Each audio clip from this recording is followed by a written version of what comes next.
Chers internautes, je vous salue au nom du service francophone de l'agence Angola Presse et vous invite à suivre les comptes rendus de l'actualité hebdomadaire à travers le monde, marqué par la présence de plus de 7000 immigrés, en majorité africains, sur le territoire libyen. Le développement dans quelques instants. Plus de 7000 immigrés, la plupart originaires des pays du Sud et du Sahara, sont actuellement retenus dans 20 centres d'accueil en Libye. Prenant la parole en marge de l'inauguration d'un nouveau centre d'accueil à Tajoura, banlieue de Tripoli, un responsable de l'organe de lutte contre l'immigration clandestine a dit que le nouvel établissement élevait à 42 le nombre de centres d'accueil. M. Abdulrazak Al-Shiniti a précisé à l'agence France Presse que parmi les 42 centres d'accueil, 23 étaient déjà en service et que le nouvel établissement hébergeait au moins 130 jeunes immigrés arrêtés cette semaine dans le secteur de Tajoura. Au Soudan du Sud, 1 800 000 personnes ont fui la guerre civile qui date de l'année 2013 pour se réfugier dans le pays voisin.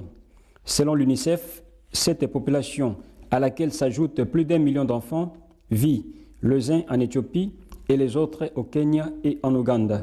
En Corée du Sud, le libéral Moon Jae-in a remporté mardi l'élection présidentielle avec une large majorité des voix jamais exprimées dans ces pays asiatiques.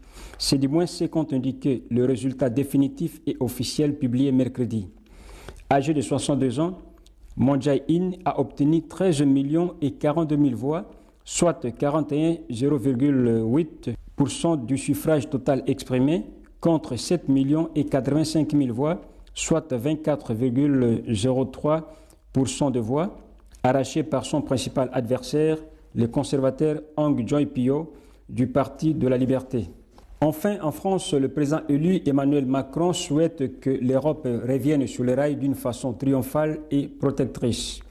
Dans un reportage sur vidéo diffusé le mardi 9 mai, à l'occasion de la Journée de l'Europe, Emmanuel Macron a déclaré, je cite, « Je ne serai pas un président qui restera assis. Je suis président de la République française qui veut que l'Europe d'aujourd'hui et de demain revienne sur les rails et soit digne des promesses d'hier afin de réaliser celles de demain. » Voilà, c'était là notre compte rendu de l'actualité internationale. Je vous remercie d'avoir été avec nous sur le réseau de l'agence Angola Presse. Bonjour et à la prochaine édition.